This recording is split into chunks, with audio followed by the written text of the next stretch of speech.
Hello everyone. So এই লেসনের topic হলো layouts. Layouts হলো প্রিসেট কিছু এরিয়াস যেখানে ইজিলি কন্টেন্ট প্লেস করা যায়। কন্টেন্ট বলতে এক্ষেত্রে আমরা টেক্সট, ইমেজেস, মিডিয়া, যে কোনো রকমের গ্রাফস অথবা স্মার্ট আর্ট, এগুলো সব কিছুকেই আসলে বোঝাচ্ছি।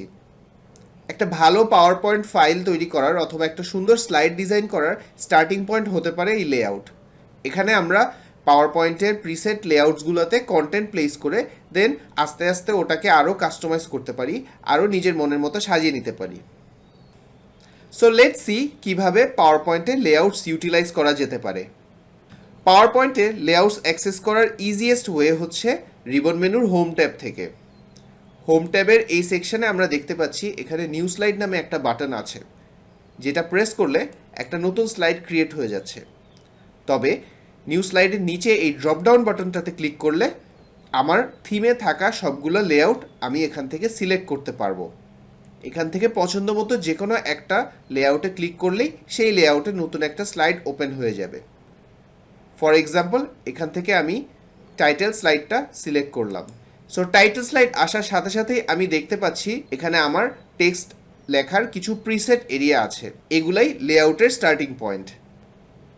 চেক করতে পারি যে আমার এখানে কি কি লেআউটস অ্যাভেলেবল আছে। ফিরে যাচ্ছি হোম ট্যাবে। সো লেআউটস অ্যাক্সেস করার আরেকটা ইজি ওয়ে হচ্ছে স্লাইড থাম্বনেলসের উপরে রাইট বাটন ক্লিক করা। ফর এক্সাম্পল, এই ব্ল্যাঙ্ক স্লাইডটাতে আমি যদি নতুন কোনো লেআউট অ্যাপ্লাই করতে চাই, আমি সিম্পলি এটার উপর রাইট বাটন ক্লিক করে লেআউট অপশানে যে আমার পছন্দ মতো একটা লেআউট সিলেক্ট করতে পারবো। সো পাওয়ার পয়েন্টে অ্যাভেলেবল প্রিসেট কিছু লেআউট দেখে নেওয়া যাক। সো এখানে আমার এই স্লাইডে কিছু কন্টেন্ট আছে, একটা টাইটেল আছে অ্যান্ড বেশ কিছু বডি টেক্সট আছে। সো লেটস সি এরকম একটা লেআউট আমরা কিভাবে ইউজ করতে পারি। আমি এখান থেকে নিউ স্লাইড ক্লিক করে একটা নতুন স্লাইড অ্যাড করে নিচ্ছি। অ্যান্ড স্লাইড অ্যাড করা মাত্রই আমরা দেখতে পাচ্ছি একটা ডিফল্ট লেআউটে এটা এসে গেছে। এখানে আমার দুইটা এরিয়া আছে, একটা আমার টাইটেল লেখার জন্য, এখানে আমি একটা সিম্পল টাইটেল লিখতে পারি, আর বডি টেক্সট প্লেস করার জন্য নতুন একটা এরিয়া আছে। এই এরিয়াতে আমরা অলসো দেখতে পাচ্ছি আরও বেশ কিছু অ্যাডিশনাল বাটন আছে। দ্যাট মিনস এই এরিয়াটাতে আমি টেক্সট বাদেও table, chart, smart art, pictures এগুলো প্লেস করতে পারি। সো এটা হচ্ছে একটা মিক্সড মিডিয়া লেআউট। পাওয়ার পয়েন্টে যতগুলো লেআউট আছে সেগুলোকে শুধুমাত্র টেক্সট অনলি ইউজ করা যায় অথবা মিক্সড কন্টেন্ট হিসাবেও ইউজ করা যায়। আরও কিছু লেআউটের এক্সাম্পল দেখে নিই।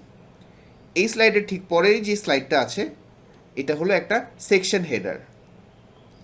আমি যদি এই লেআউটটার ডিটেলস দেখতে চাই, আমি এটার উপর রাইট বাটন ক্লিক করে লেআউটে দেখে নিতে পারছি যে এটা হচ্ছে section header layout. Section header layout কোথায় ইউজ করা যেতে পারে? এটা ইউজ করা যেতে পারে পাওয়ার পয়েন্টে আমার স্লাইডের মাঝখানে যদি নতুন কোনো চ্যাপ্টার অ্যাড হয় বা নতুন কোনো সেকশন অ্যাড হয়, সেটার একটা টাইটেল স্লাইড হিসাবে। যেমন এখানে আমি একটা সিম্পল টাইটেল স্লাইড ক্রিয়েট করেছি সেকশন হেডার লেআউট ইউজ করে। আমি যদি এই টেক্সটগুলো ডিলিট করে ফেলি তাহলে দেখতে পারবো যে আমার অরিজিনাল লেআউটটা কীরকম ছিল। সো আমি দেখতে পাচ্ছি এখানে আমার টাইটেল প্লেস করার একটা জায়গা আছে অ্যান্ড নিচে কিছু সাবটাইটেল বা ডেসক্রিপশন প্লেস করার জায়গা আছে। আমি আনডু ক্লিক করে ডিলিট করা কন্টেন্টগুলো আবার ফেরত আনছি। আমি আনডু করার জন্য Ctrl+Z শর্টকাটটাও কিন্তু ইউজ করতে পারি। সো এই স্লাইডে আমরা দেখতে পাচ্ছি টাইটেল অ্যান্ড কন্টেন্ট লেআউটটা আবার ইউজ করা হয়েছে। এখানে আমার টাইটেল প্লেস করা আছে and first level text, second level text করে আরও কিছু কন্টেন্ট প্লেস করা আছে। এখানে একটা জিনিস আমরা খেয়াল করে দেখতে পারি যে কন্টেন্ট প্লেস করার সাথে সাথেই আমার বেশ কিছু স্টাইলিং কিন্তু এখানে অটোমেটিক্যালি অ্যাপ্লাই হয়ে গিয়েছে। এটা হলো লেআউট ইউজ করার আরেকটা সুবিধা। এই স্টাইলগুলা মাস্টার থিম থেকেই কিন্তু চলে আসছে। এ কারণে লেআউটে শুধুমাত্র কন্টেন্ট প্লেস করার সাথে সাথেই আমরা এই স্টাইলিংগুলো পেয়ে যাচ্ছি। ফর এক্সাম্পল, এখানে আমার টাইটেলে একটা সুন্দর নেভি ব্লু কালার আছে, আমার এখানে বুলেট পয়েন্টসগুলা বেশ সুন্দর কিছু কালার্স দিয়ে আইডেন্টিফাই করা। আমি চাইলে এগুলা কাস্টমাইজ করতে পারবো, বাট ফর আ স্টার্ট লেআউটেই আমার বেসিক কিছু স্টাইলিং দেয়া থাকবে। ফর এক্সাম্পল, এই টাইটেলটাকে আমি চাইলে অন্য একটা কালার অ্যাপ্লাই করতে পারি। আরও কিছু লেআউট আছে যেখানে মাল্টিপল কন্টেন্ট প্লেস করা যায়।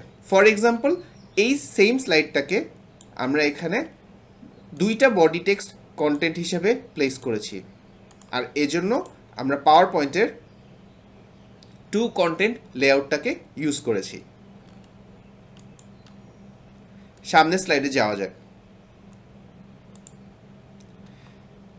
আচ্ছা, হোয়াট ইফ আমি এই স্লাইডে আরও কিছু এলিমেন্টস অ্যাড করতে চাই? সেক্ষেত্রে আমি লেআউট কীভাবে কাস্টমাইজ করতে পারি? লেআউটসের আরেকটা সুবিধা হলো যে কোনো মোমেন্টে এটা চেঞ্জ করা পসিবল। এতে করে স্লাইডের এক্সিস্টিং কন্টেন্টগুলো ডিলিট না হয়ে স্লাইডেই রয়ে যাবে। ফর এক্সাম্পল, এই স্লাইডটাতে আমার মনে হচ্ছে একটা ছবি অ্যাড করতে পারলে এটার লুকটা অনেক সুন্দর হতো, আর এজন্য আমি নতুন একটা লেআউট ইউজ করতে পারি। Let's use the 2 content layout.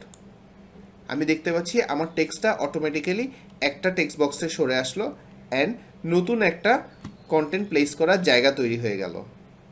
এখানে লেটস অ্যাড আ পিকচার। আমরা নতুন একটা ছবি অ্যাড করে ফেললাম। এখন চাইলে আমি এই ছবিটাকে রিসাইজ করে নিতে পারি। I think this looks much better. So এভাবে করে যে কোনো লেআউট কাস্টমাইজ করা পসিবল। নেক্সট আমরা দেখব কিভাবে পাওয়ার পয়েন্টের লেআউট রিসেট করা যায়, কারণ অনেক সময় এমন হতে পারে যে আমার স্লাইডের অবজেক্টগুলোর প্লেসমেন্ট অনেক ডিফারেন্ট হয়ে গিয়েছে, যেটা আমার পছন্দ হচ্ছে না। ফর এক্সাম্পল, এই স্লাইডটাই ধরে নেওয়া যাক, লুকটা এমন হয়ে গিয়েছে। এখন instead of changing each element individually আমি পুরো লেআউটটাকে একবারে রিসেট করে ফেলতে পারি। এজন্য I can use the reset button from the home tab, or we can click on this slide thumbnail এবং এখান থেকে আমরা রিসেট স্লাইড সিলেক্ট করতে পারি। অ্যান্ড রিসেট স্লাইড সিলেক্ট করা মাত্রই এই স্লাইডের কন্টেন্টগুলো অরিজিনাল লেআউটে চলে গেল। আমরা দেখে নিলাম কিভাবে পাওয়ার পয়েন্টে ডিফারেন্ট লেআউটস অ্যাপ্লাই করতে হয় আর কিভাবে সেগুলোকে কাস্টমাইজ করা যায়। নেক্সট লেসনে আমরা আরেকটা ইম্পর্টেন্ট টপিক নিয়ে কথা বলবো, গ্রিডস অ্যান্ড গাইডস। এগুলো ইউজ করে আমরা ডিফারেন্ট এলিমেন্টস অ্যান্ড ডিফারেন্ট অবজেক্টসকে অনেক প্রিসাইসলি অ্যান্ড অনেক অর্গানাইজড ওয়েতে প্লেস করতে পারবো।